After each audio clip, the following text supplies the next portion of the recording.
18 जून 2023 को हरदीप सिंह निज्जर की कनाडा में गोली मारकर हत्या कर दी। पाकिस्तान टाइगर फोर्स का चीफ हरदीप सिंह निज्जर, जिसकी हत्या हो गई। आप लोग सोच रहे होंगे कि मैं 3 महीने बाद ये आपको क्यों बता रहा हूँ।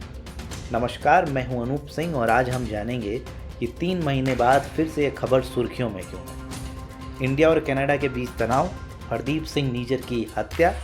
इस पूरे मामले को समझने के लिए आपको इसके अहम पात्र और घटनाओं के बारे में समझना बेहद ज़रूरी है। तो आइए पहले हम एक एक करके अहम पात्र और घटनाओं के बारे में समझ लेते हैं ताकि पूरा मामला आपको आसानी से समझ आ जाए। पहले नंबर पे हैं कनाडा के प्राइम मिनिस्टर जस्टिन ट्रूडो, दूसरे नंबर पे जगमीत सिंह, तीसरे नंबर पे हरदीप सिंह निज्जर, चौथे नंबर पे एक terrorist group Babbar Khalsa international, पांचवें नंबर पे खालिस्तान। तो आइए समझते हैं इस पूरे मामले को। हाल ही में भारत में G20 सम्मेलन हुआ था और जस्टिन ट्रूडो जो कि कनाडा के प्राइम मिनिस्टर हैं और G20 के मेंबर भी हैं, वो भी आए हुए थे। जस्टिन इस सम्मेलन में थोड़ा नाराज दिखे, लेकिन असलियत कनाडा लौटने के बाद पता चली। रॉयटर्स जो कि कनाडा का एक फेमस न्यूज़पेपर है, उसने ये छापा कि मोदी जी ने जस्टिन ट्रूडो की खिंचाई की। कनाडा लौटने के बाद उनके अपने लोगों ने उनको ये एहसास दिलाया कि G20 सम्मेलन में पूरी दुनिया के सामने उन्होंने कनाडा और अपनी बेइज्जती करा डाली है। अब इमेज तो सुधारनी ही थी, तो जस्टिन की टीम ने ऐसा तीर खोज के निकाला जिससे एक समय पर 2 निशाना लगाए जा सके। पहला तो उनकी इमेज को पूरी दुनिया के सामने ठीक किया जा सके, और दूसरा मैं बस थोड़ी देर में आपको इस वीडियो में बताऊंगा। उससे पहले तीर का नाम है हरदीप सिंह निज्जर। निज्जर का केस मिलने के बाद इन्होंने ना आव देखा न ताव, मतलब बिना कुछ छानबीन किए, बिना किसी सबूत के अपनी भरी संसद में इंडिया पे आरोप लगाया कि निज्जर की हत्या में इंडिया का हाथ है। जस्टिन ट्रूडो की ये वीडियो देखिए। Canadian security agencies have been actively pursuing credible allegations of a potential link between agents of the government of India and the killing of a Canadian citizen, Hardeep Singh Nijjar. इनकी विदेश मंत्री Meloni jolly ने भारतीय diplomat को Canada छोड़कर जाने को कहा, क्योंकि इनको लगता है कि निज्जर की हत्या में उनका सहयोग है। जब कुछ समय बाद इन लोगों को ये एहसास हुआ कि बिना सबूत के इंडिया के ऊपर आरोप तो लगा दिया है और फिर से एक बार पूरे वर्ल्ड में अपनी बेइज्जती करा ली है, तो एक प्रेस कॉन्फ्रेंस में इनकी विदेश मंत्री ने अंग्रेजी के शब्द इफ पे जोर देते हुए कहा कि अगर इंडिया इस हत्या में गिल्टी पाया गया तो हम बर्दाश्त नहीं करेंगे। ये video If proven true, this would be a grave violation of our sovereignty and of the most basic rule of how countries deal with each other. We've been clear, we will not tolerate any form of foreign interference. एक तीर 2 निशाने। अब बात करते हैं दूसरे निशाने की। जस्टिन के लिए निज्जर वो तीर है जिसकी हत्या का आरोप इंडिया पे लगा के वो अपनी इमेज दुनिया के सामने सुधारना चाहते थे, और वहीं दूसरी ओर जगमीत सिंह को भी खुश रखना चाहते थे, क्योंकि जगमीत सिंह ने ही 2021 के इलेक्शन में इनकी सरकार बनाने में मदद की थी। अब ये जगमीत सिंह कौन है?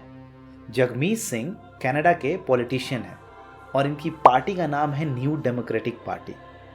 अपने आप को इन्होंने पहले से ही खालिस्तानी घोषित कर दिया है। खालिस्तानी अलगाववादियों के साथ जुड़ने का इनका पुराना इतिहास रहा है। इन्होंने वारिस पंजाब दे के चीफ अमृतपाल सिंह और हरदीप सिंह निज्जर जैसे लोगों का खुलकर सपोर्ट किया है, जो कि खालिस्तानी एक्टिविटीज़ के लिए जाने जाते हैं। 2021 के इलेक्शन में अपनी 10 सीटों की मदद से इन्होंने जस्टिन की सरकार बनाने में मदद की थी। कनाडा लगभग 8 लाख सिक्कों का घर है और उनका राजनीतिक अस्तित्व जगमीत सिंह जैसे लोगों पर निर्भर है।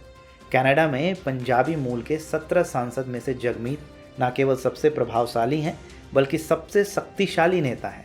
नतीजन ट्रूडो को जगमीत सिंह का ध्यान तो रखना ही पड़ेगा, क्योंकि ट्रूडो के परिवार का ये इतिहास रहा है कि सत्ता पहले देश बाद में। इस वीडियो में मैं आगे बात करूंगा जस्टिन और उनके परिवार के इतिहास के बारे में। उससे पहले जानते हैं कि हरदीप सिंह निज्जर कौन है। निज्जर का जन्म 1977 में पंजाब के जालंधर जिले में हुआ था और वह इंडिया पुलिस से बचते बचाते 1997 में कनाडा पहुंच गया था, जहां इसने कुछ प्लम्बर के रूप में काम किया, कुछ छोटे मोटे काम किए, फिर बाद में बब्बर खालसा इंटरनेशनल सिख अलगाववादी ग्रुप से जुड़ गया। इंडिया ने बब्बर खालसा इंटरनेशनल को टेररिस्ट ऑर्गेनाइजेशन के रूप में डिक्लेयर किया है और कहा है कि इसे चलाने के लिए पाकिस्तान की ISI एजेंसी द्वारा पैसे दिए जाते हैं। 2020 में भारत सरकार के अनुसार निज्जर बाद में खालिस्तानी टाइगर यानी कि KTF का चीफ बन गया और अपने सदस्यों के ऑपरेशन, नेटवर्किंग, ट्रेनिंग और पैसों के मामले को लेकर हमेशा एक्टिव रहता था। भारत सरकार ने इसे जुलाई 2020 में आतंकवादी डिक्लेयर किया और कहा कि यह देश में देशद्रोहियों और विद्रोहियों को बढ़ावा दे रहा है, विभिन्न समुदायों के बीच विवाद पैदा करने का प्रयास कर रहा है। फरवरी 2018 जब जस्टिन पंजाब दौरे पर आए थे तो वहाँ के CM अमरिंदर सिंह ने 9 मोस्ट वांटेड लोगों की लिस्ट उन्हें दी थी। उनमें से एक नाम निज्जर का भी था। स्वतंत्र सिख राज्य खालिस्तान की मांग करने वाले समर्थकों के लिए निज्जर एक प्रमुख नेता और इस मुद्दे के लिए एक मजबूत आवाज़ था। उसे वैंकूवर, जहां वो रहता था, वहां के गुरु नानक सिख गुरुद्वारा का प्रमुख चुना गया था। 18 जून की शाम को उसी गुरुद्वारा के बाहर निज्जर की गोली मारकर हत्या कर दी गई। एक घटना, इंडियन गवर्नमेंट ने जब जस्टिन ट्रूडो से निज्जर की मांग की तो लंबे समय से पेंडिंग सिटीजनशिप एप्लीकेशन कुछ ही महीनों के भीतर अप्रूव हो गई। निज्जर रवि शर्मा के नाम से फर्जी पासपोर्ट का उपयोग करके 10 फरवरी 1997 को टोरंटो पहुंचा था। जून 1998 कनाडा की नागरिकता लेने के लिए निज्जर ने भारत पर आरोप लगाया कि उसे यहाँ टॉर्चर किया जाता है, इसलिए वो कनाडा में बसना चाहता है। अपनी बात को सही साबित करने के लिए फर्जी मेडिकल रिपोर्ट के साथ साथ एफिडेविट भी कैनेडियन गवर्नमेंट को दिया। मेडिकल रिपोर्ट में बहुत सी गलतियां पाए जाने के कारण इसकी रिपोर्ट को कनाडा अधिकारियों ने खारिज कर दिया। 21 नवंबर 1998 को निज्जर का रिक्वेस्ट खारिज होने के 2 सप्ताह से भी कम समय में उसने उस महिला से शादी कर ली जिसने उसकी मदद की थी कनाडा पहुंचने में, और फिर एक बार उसकी रिक्वेस्ट खारिज हो गई क्योंकि वो महिला पहले से ही शादीशुदा थी।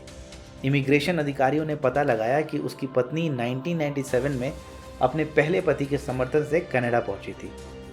अब बात करते हैं जस्टिन ट्रूडो और उनके परिवार के इतिहास के बारे में।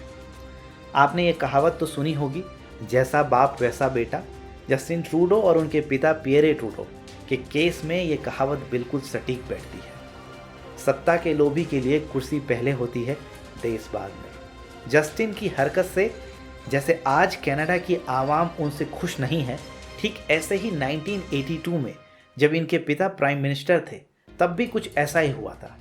1982 में जब इंडियन गवर्नमेंट ने तलविंदर परमार, जो कि बब्बर खालसा का हेड था, उसकी मांग की थी, तब जस्टिन के पिता पियरे ट्रूडो ने कुछ बेतुका सा तर्क देते हुए इंडिया को उसे देने से मना कर दिया।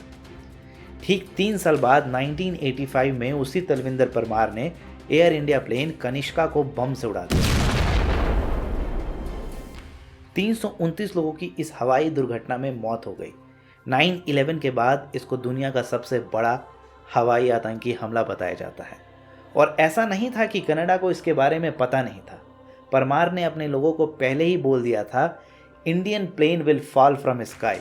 1992 में परमार को पुलिस ने पंजाब में मार गिराया। परमार, निज्जर और इनके जैसे लोग इतनी नफरत क्यों करते हैं भारत से, इसका भी इतिहास है, जिसे हम कहते हैं खालिस्तान। खालिस्तान का जन्म कहाँ से हुआ, आइए मैं आपको बताता हूँ। दिसंबर 1929 शिरोमणि अकाली दल के मास्टर तारा सिंह सिखों के लिए एक अलग देश बनाना चाहते थे। 1940 में खालिस्तान का जिक्र पहली बार हुआ जब मुस्लिम लीग की तरह सिख लीडर वीर सिंह भाटी ने सिमिलर मांग रखी। धर्म के आधार पर उस समय कांग्रेस लीडर ने इस मांग को नकार दिया, पर यकीन दिलाया कि आज़ादी के बाद सिखों की सेल्फ गवर्नेंस और इनकी पॉलिटिकल चाह को रिस्पेक्ट दी जाएगी। 1947 जब भारत आज़ाद हुआ तो तब के पंजाब राज्य को जिस तरह बनाया गया था उसमें सिखों की जनसंख्या 1/3 से भी कम थी।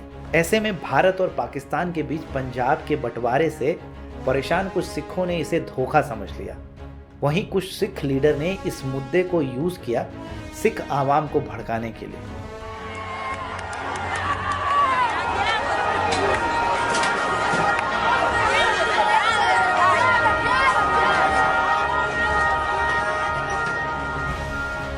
तब से ये सिलसिला थमने का नाम नहीं ले रहा है। अंत में मैं बस यही कहूँगा कि जिस तरह से एक राजा की शान उसका मुकुट होता है, वैसे ही सिख हमेशा से ही भारत का मुकुट रहे हैं और कभी कोई राजा अपनी शान को अपने से अलग नहीं करता। अगर वीडियो अच्छा लगा तो एक लाइक, एक कमेंट मेरे इस प्रयास के लिए। मैं अनूप सिंह आपका बहुत बहुत धन्यवाद करता हूँ इस वीडियो को देखने के लिए।